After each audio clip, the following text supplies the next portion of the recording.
नमस्कार, स्वागत है आपका न्यूज 18 का डिजिटल प्लेटफॉर्म देख रहे हैं आप। मैं हूं आपके साथ वैभव कृष्ण भोंडेले।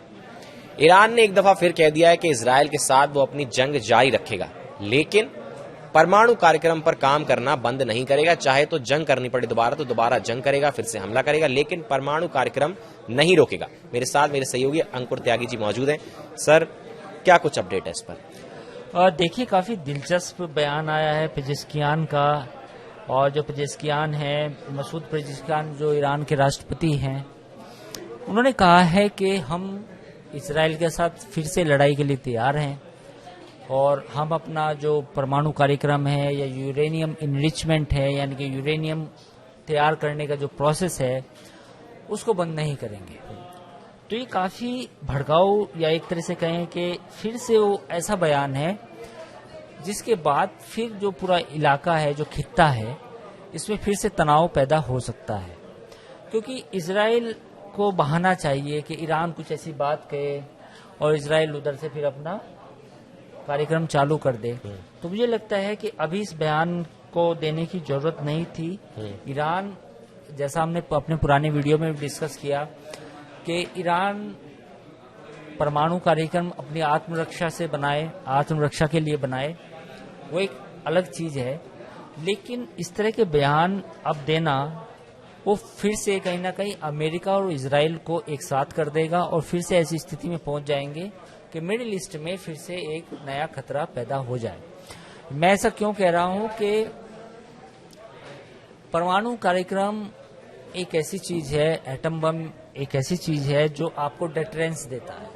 डेटरेंस यानी कि दूसरे मुल्क के साथ अगर आपकी लड़ाई होती है तो दूसरा मुल्क सोच समझकर आप पर हमला करेगा। नॉर्थ कोरिया एक ऐसा मुल्क है, अघोषित मुल्क है, जिसके बारे में मतलब उसने कभी ऐलान नहीं किया इस बात का कि उसके पास परमाणु बम है, बट ऐसा माना जाता है कि शायद उसके पास है। तो यही वजह है कि नॉर्थ कोरिया के ऊपर अमेरिका या कोई ऐसा वेस्टर्न कंट्री आज तक हमला नहीं कर पाया। तो मुझे लगता है कि ईरान को भी सीखना चाहिए कि परमाणु बम बनाना एक अलग चीज है और इस तरह फिर लड़ाई बातों से, मतलब बयान देकर बाद में इस पोजीशन पे पहुंच जाना चीजों को, वो एक अलग चीज है। अब देखना होगा कि इजराइल इस पर कैसे रिएक्ट करता है, क्योंकि इजराइल का भी ये मानना है कि जब हमला किया इजराइल ने तो उसको लगता था कि 20 दिन में शायद ईरान परमाणु बम बना लेगा, तो इसलिए उसने हमला कर दिया। अब इजराइल को लगता है कि 6 महीने से या 1 साल तक उसने उसका प्रोग्राम डिले कर दिया है। हालांकि इसके दावों की कोई पुष्टि नहीं हो पाई है। ईरान का कहना यह है कि भाई हमारे जो न्यूक्लियर प्लांट्स थे वो जमीन के अंदर थे, तो सारे सुरक्षित हैं, सारे सुरक्षित हैं, और जो भी यूरेनियम वहाँ पे था वो हमने पहले वहाँ से शिफ्ट कर दिया था। तो ईरान का दावा ये है। लेकिन अब अगर फिर से जंग की बात होती है, या जैसे बयान आया है पेजेश्कियान का जो उन्होंने बात कही, तो उसके बाद अब देखना होगा कि क्या इजराइल फिर से अपना जो वहाँ पे इंट्रूजन है वो बढ़ाएगा, देखने की कोशिश करेगा कि क्या ईरान फिर से परमाणु बम तो नहीं बढ़ा रहा। ईरान के अलावा जो सबसे बड़ा इस वक्त का मुद्दा ये है वो गजा है। गजा में स्थिति काफी खराब है। खराब इन द सेंस के वहाँ पे एक तरह से भूखमरी की सिचुएशन है। काफी बच्चे और बूढ़े लोग, जो लोग हमास के सपोर्टर नहीं है, आप उन्हें सबको हमास का सपोर्टर नहीं कह सकते, उनकी स्थिति नाजुक है। तो मुझे लगता है कि तवज्जो इस बात पे होनी चाहिए पूरी दुनिया की कि भाई गाजा का जो मसला है वो हल हो, और जो वहाँ पर जो एक एड है, रिलीफ एड है, वो ज्यादा से ज्यादा वहाँ पे पहुंचे और ये मसला गाजा का पहले हल हो।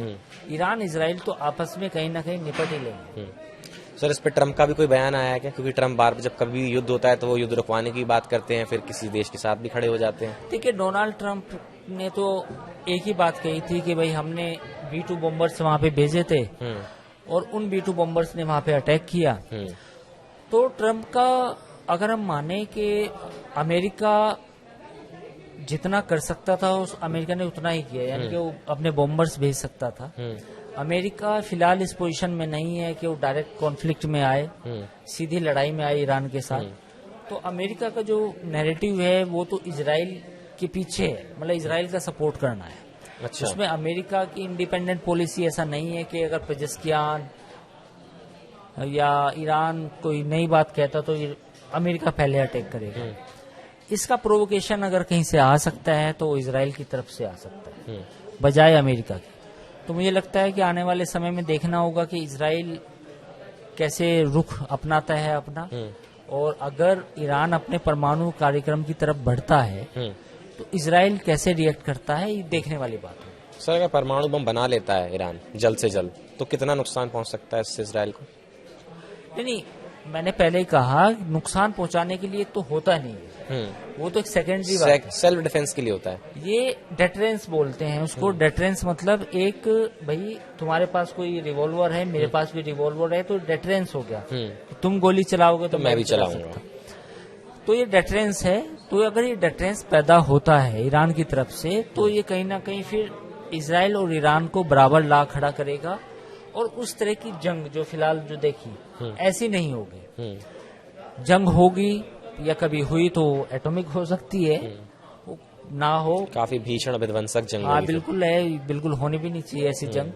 बट पॉइंट ये है कि अगर दोनों मुल्कों के बीच में ईरान के पास अगर परमाणु बम आता है तो वो एज ए डेटरेंस काम करेगा। उसके बाद इजराइल के पास जो सीधा हमले करने की जो बात है, जो ताकत है, वो कहीं ना कहीं प्रभावित होगी। ऐसा नहीं कि नहीं कर सकता, पर उससे कहीं ना कहीं मन में दूसरे मुल्क के पास ये आता है कि भाई इसके बाद न्यूक्लियर डेटरेंस है। लेकिन अगर सर ईरान हमला करता है और तो फिर तो इजराइल भी फिर से हमला करेगा, क्योंकि इजराइल तो वैसे भी जंग करने के लिए एकदम तैयार है, फ्रंट फुट पर है। जब भी न्यूक्लियर वॉर होती है तो हमें 2-3 चीजें समझनी पड़ती है। पहली बात तो ये कोई बच्चों का गेम नहीं है। दूसरी बात ये है कि ईरान और इजराइल की स्ट्रेटेजिक डेप्थ की अगर हम बात करें तो इजराइल बहुत छोटा मुल्क है, तो कभी ऐसा ना हो। बट अगर कोई मुल्क इजराइल पर वहां पे अटैक करता है तो इजराइल का फिर बचना उस तरह से मुश्किल है। लेकिन ऐसा भी नहीं है कि इजराइल कुछ रिटेलिएट नहीं करेगा या जो भी कुछ उसके न्यूक्लियर एसेट होंगे। हालांकि इजराइल तो कभी मानता नहीं कि मेरे पास न्यूक्लियर एसेट है, पर ऐसा लोगों को अनुमान है, पूरी दुनिया जानती भी है कि इजराइल के पास भी वो टेक्नोलॉजी है। तो फिर अगर इजराइल करेगा तो फिर ईरान को नुकसान होगा। तो न्यूक्लियर जंग में तो नुकसान तो दोनों देशों को होता है। इसमें कोई ऐसा तो नहीं है कि भाई एक नुकसान करेगा और दूसरा नहीं करेगा। चलिए, तो ईरान ने एक बार फिर कह दिया है कि चाहे इजराइल पर दोबारा हमला करना पड़े लेकिन परमाणु कार्यक्रम को हम बंद नहीं करेंगे। तमाम जो भी इस मुद्दे पर अपडेट्स थे हमने आपको दिए। फिलहाल के लिए हमारे साथ इस वीडियो में रहने के लिए धन्यवाद, शुक्रिया।